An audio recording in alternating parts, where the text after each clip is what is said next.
नमस्कार, मेरा नाम है आशीष तिवारी और आप देख रहे हैं खबर उत्तराखंड। आज के पावर सेंटर शो में हम जो खबर आपके लिए लेकर आए हैं वो भारतीय जनता पार्टी से जुड़ी हुई है। हमने इस खबर की आहट पहले भी अपने लगातार शो में दिखाई है।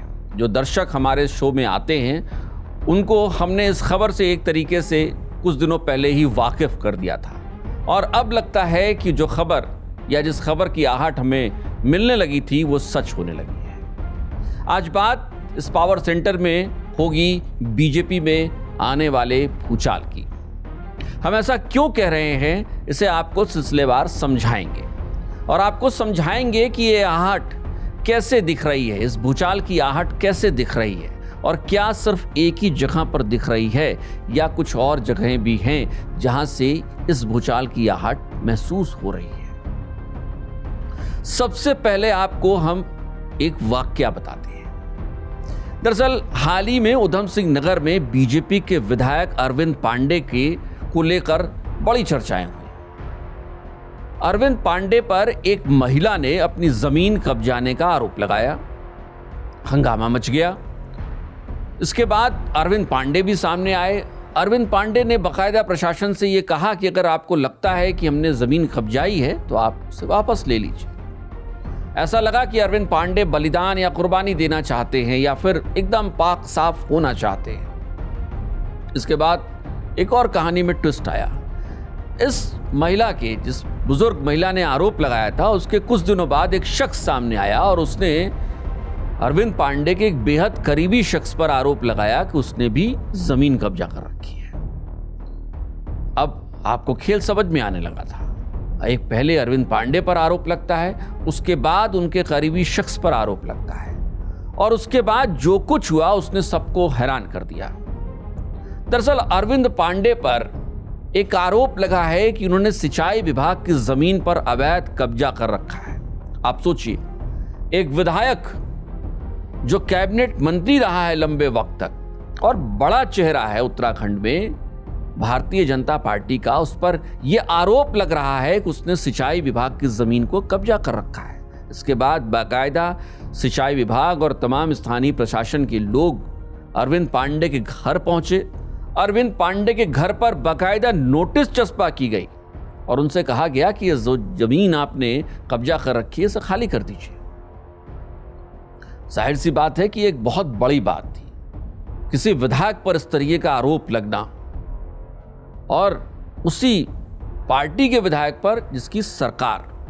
अब आपको जरा यह भी समझना होगा कि इस पूरे घटनाक्रम के पीछे बैकग्राउंड में क्या है। दरअसल अरविंद पांडे न जाने क्यों लेकिन पिछले कुछ वक्त से लगातार धामी सरकार पर की आलोचनाएं करते रहे और हाल ही में जब सुखवंत सिंह ने आत्महत्या की किसान ने काशीपुर में, उसके बाद काफ़ी हमलावर हो गए। हमलावर हुए तो हुए, उन्होंने तमाम पुलिस अधिकारियों पर सवाल उठाए। ठीक है, आप विधायक हैं, स्थानीय विधायक हैं, स्थानीय जनप्रतिनिधि हैं और आपका फर्ज भी बनता है कि आप इस तरीके की आवाज़ उठाएं। जहां पर सरकार की आलोचना कर रही हो उस आलोचना को आप उठाएं, बोलें। लेकिन उसके पिछले के कुछ बयानों को आप देखेंगे तो ऐसा लगता है कि अरविंद पांडे बार बार पार्टी लाइन से ऊपर जाते रहे।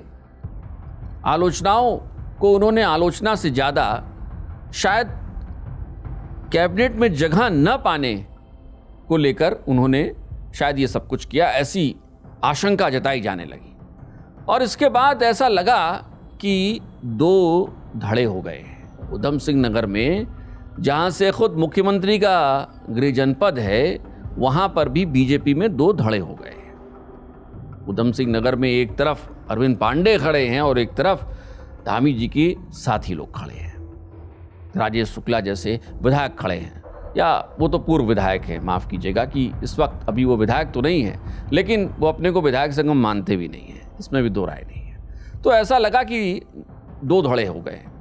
अब इसमें जो ताज़ा अपडेट है वो आपके लिए सुनना बहुत ज़रूरी है और समझना बहुत ज़रूरी है। और हम क्यों कह रहे हैं कि बीजेपी में भूचाल आने वाला है। आज जब हम इस वीडियो को रिकॉर्ड कर रहे हैं उस वक्त तक अरविंद पांडे को नोटिस मिल चुकी है कि उन्होंने ज़मीन पर अवैध कब्जा किया है।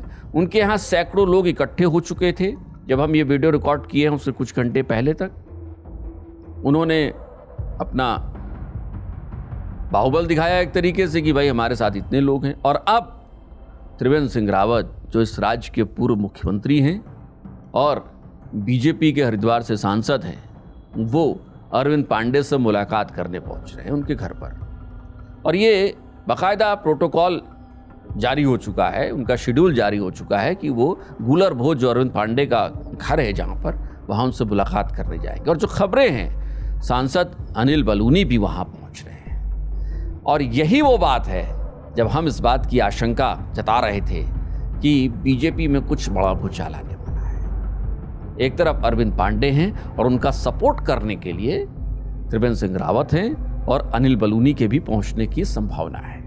और कुछ और विधायक भी वहां पहुंचेंगे। हालांकि ये नहीं कहा जा सकता है कि ये सहानुभूति जताने के लिए पहुंचेंगे कि भाई आपने ज़मीन पर कब्जा किया और आपको नोटिस मिल गई। और अगर ऐसा कर रहे हैं तो वो खबर भी हम आपको बताएंगे कि क्या सांसद और विधायक बीजेपी के अपने ही पार्टी के एक विधायक के लिए सहानुभूति इकट्ठा कर रहे हैं अगर वो अवैध कब्जा कर रहा है ज़मीन पर। वो खबर भी हम आपको ज़रूर बताएंगे।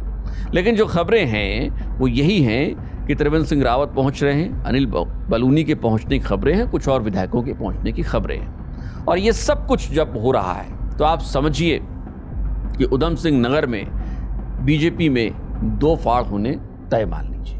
और यहीं से शायद शुरुआत होने वाली है कि बीजेपी में एक प्रेशर ग्रुप फिर से क्रिएट किया जा रहा है। जो प्रेशर ग्रुप क्रिएट करने के बाद, जब पहले हरिद्वार के आसपास वो क्रिएट हुआ था और अब उधम सिंह नगर में उसे क्रिएट किया जा रहा है। और तमाम बड़े नेता इस प्रेशर ग्रुप को बनाने में लगे हुए हैं। और यही हम कह रहे हैं कि बीजेपी में सब कुछ अच्छा नहीं चल रहा है। लेकिन एक बात और, जैसा इस वीडियो के पहले हमने जिक्र किया था शुरुआत में, कि ये बात सिर्फ उधम सिंह नगर की नहीं है। गढ़वाल के भी कुछ इलाके ऐसे हैं जहां आने वाले वक्त में आपको ऐसी खबर सुनने में मिल सकती है कि इस तरीके के प्रेशर ग्रुप वहां पर एक्टिव हो रहे हैं। और अंदर की खबर यही है कि इसके लिए बीजेपी का एक धड़ा पूरी कोशिश में लगा हुआ है। अब सवाल ये है कि क्या आने वाला 2027 का विधानसभा चुनाव बीजेपी इन धड़ों में बंटकर लड़ेगी या वाकई में बीजेपी एक साथ होकर चुनाव लड़ पाएगी? क्या लगता है आपको? कमेंट बॉक्स आपके लिए है, कमेंट में जरूर बताइएगा। लेकिन एक बात तय है कि पांडे जी का मैटर फिलहाल बेहद खतरनाक मोड़ पर पहुंच चुका है। आज के लिए इतना ही, मुझे दीजिए इजाजत। नमस्कार।